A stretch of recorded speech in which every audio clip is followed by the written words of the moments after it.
Mais qu'est-ce qu'une arme nucléaire tactique et en quoi diffère-t-elle d'une arme nucléaire ordinaire? Voici ce que vous devez savoir.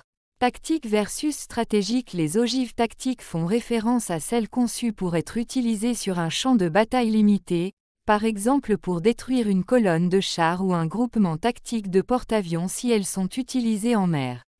Ces ogives, aux rendements explosifs de 10 à 100 kilotonnes longues de dynamite, sont aussi appelées bas rendement. En revanche, les ogives nucléaires, stratégiques, les plus puissantes de Russie ont des rendements explosifs de 500 à 800 kilotonnes longues et sont conçues pour détruire des villes entières, et plus encore. La référence au « faible rendement » pour les armes tactiques est quelque peu trompeuse car des rendements explosifs de 10 à 100 kilotonnes longues de dynamite sont encore suffisants pour causer des destructions majeures, comme le monde l'a découvert en 1945 lorsque les États-Unis ont largué des bombes atomiques sur Hiroshima et Nagasaki au Japon. Ces bombes équivalaient respectivement à environ 15 et 21 kilotonnes longues de dynamite, dans la fourchette approximative des armes nucléaires tactiques de la Russie. Les explosions initiales à Hiroshima et Nagasaki ont tué environ 70 000 et 35 000 personnes instantanément, et des dizaines de milliers d'autres sont mortes plus tard à cause des radiations libérées, selon les archives du gouvernement américain. Alex Wellerstein, directeur des études scientifiques et technologiques au Stevens Institute of Technology du New Jersey, affirme que la vraie différence entre les armes nucléaires ne réside pas vraiment dans leur rendement explosif, mais dans leur cible. Les bombardements atomiques au Japon étaient des attaques stratégiques, visant principalement à détruire le moral et à terroriser le haut commandement japonais pour qu'il se rende. Ce qui faisait de 15 kilotonnes longues un rendement stratégique dépendait de l'endroit où il était visé, a écrit Wellerstein sur le blog de sécurité Outridé.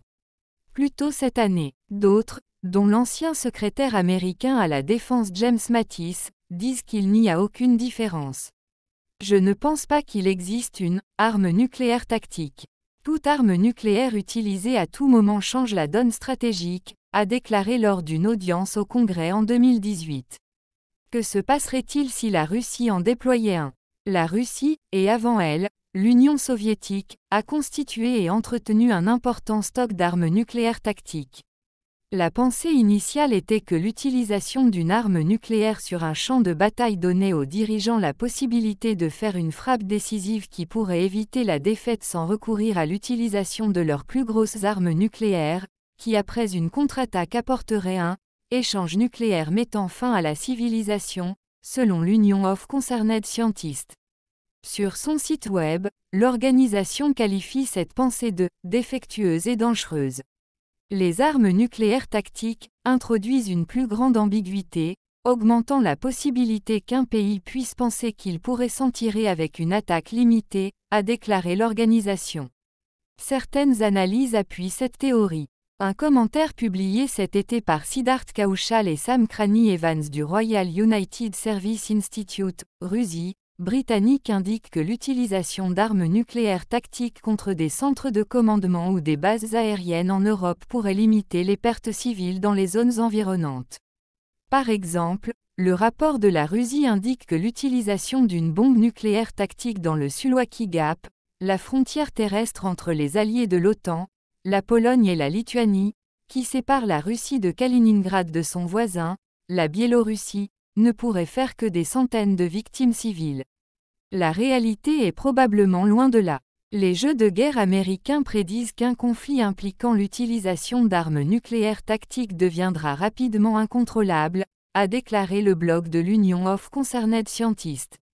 Une simulation de l'université de Princeton d'un conflit américano-russe qui commence par l'utilisation d'une arme nucléaire tactique prédit une escalade rapide qui ferait plus de 90 millions de morts et de blessés, a-t-il déclaré.